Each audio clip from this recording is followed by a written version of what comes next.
Om Shanti. Good morning. आज 25/12/2024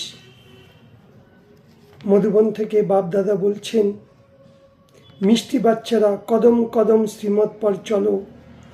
এটাই হলো हाईएस्ट चार्ट। जिन बच्चों की श्रीमत का रिगार्ड अच्छे वही मुरली जरूर पढ़ेंगे। कि बोल बाबा, कदम कदम पर बाबार श्रीमत पर चलो। श्रीमत अर्थात अमृत बेला থেকে শুরু করে রাত্রে শোবার আগে পর্যন্ত বাবা প্রত্যেকটি কর্মের জন্য আমাদের আলাদা আলাদা শ্রীমত দিয়েছে। যে যত যত শ্রীমত পর প্রত্যেকটি কর্ম করবে সেই উঁচু পদের অধিকারী হবে। সেই বাচ্চারা বাবাকে সম্মান দেবে। শ্রীমত পড়া চলে মানে ভগবানকে সম্মান দেবে। আর সে কোনোদিন শ্রীমতকে উল্লঙ্ঘন করবে না। পড়া জরুর পড়বে। प्रश्न, তোমরা ঈশ্বরকে बच्चे से कौन सा प्रश्न কেউ কখনো पूछ नहीं सकते। তোমরা ঈশ্বরের সন্তান। কোনো প্রশ্ন কোনোদিন তোমাদের কাছে কেউ জিজ্ঞেস করবে না। সেটা কি? केशव भाई 10 मिनट लगेगा, 10 मिनट। तो बाबा बोलছে, तुम बच्चों से ही हो, कोई भी नहीं पूछ सकते कि तुम राजी खुशी हो। कारण তোমরা বলো যে আমরা সदैव রাজি আছি। কি বলবে? আমরা সদা রাজি আছি।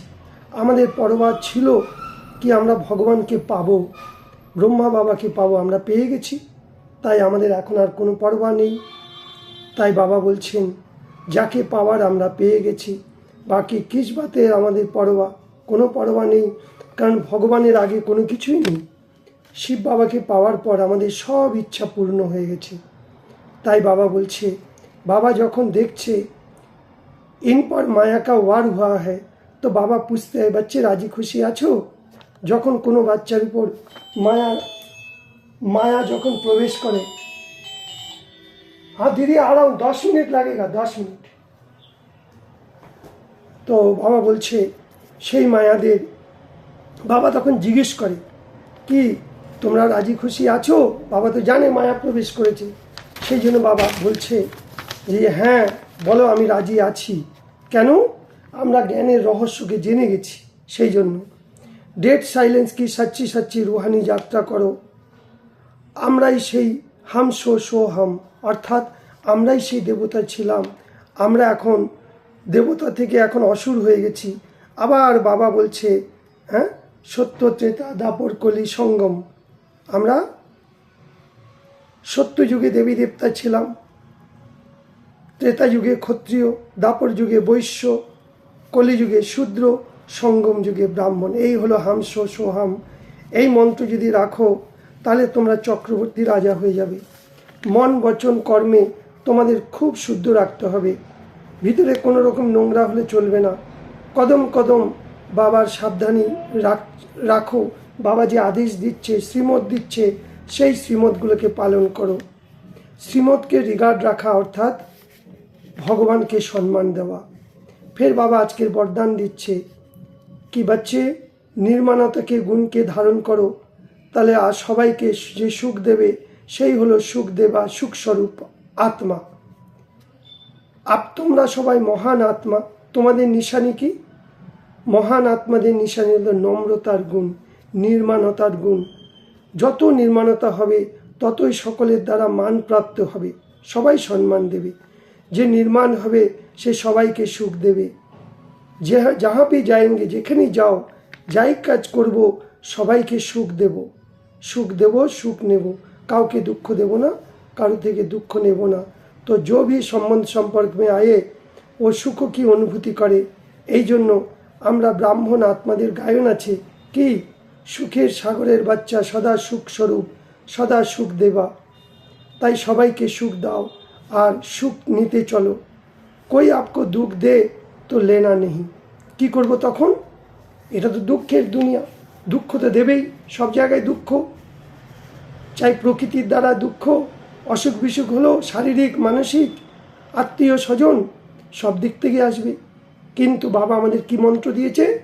অনেক মন্ত্র দিয়েছে। তার মধ্যে একটা মন্ত্র মনে রাখো, যখনই কোনো রাগ আসবে বা দুঃখ আসবে, আমি কে? আমি তো ভগবানের সন্তান, ভগবান আমাকে মন্ত্র দিয়েছে। কি মন্ত্র? এই মন্ত্রটা দেবে। আমি যেভাবে করছি এইভাবে মনে মনে 4-5 বার করো, তাহলে দেখবে সেই দুঃখ চলে গিয়ে সুখ শান্তির অনুভূতি করবে, খুশির অনুভূতি করবে। সেই মন্ত্রটা কি? ওম শান্তি, ওম শান্তি, ওম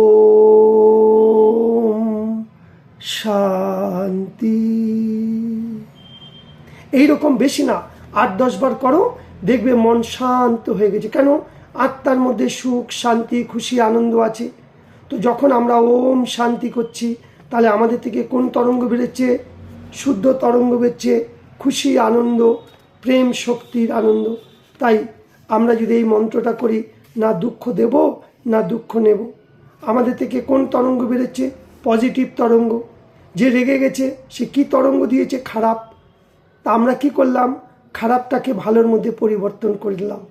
তাই প্রত্যেক নেগেটিভকে পজিটিভের মধ্যে পরিবর্তন করে দাও। বাবা আমাদের পরিবর্তন দেখতে চাইছে। পুরো জ্ঞানের সারমর্ম কি? পরিবর্তন। তাই আজকের দিনে আমরা নম্রতার গুণকে ধারণ করব। যে যাই কিছু বলুক, নম্রচিত হয়ে থাকবো।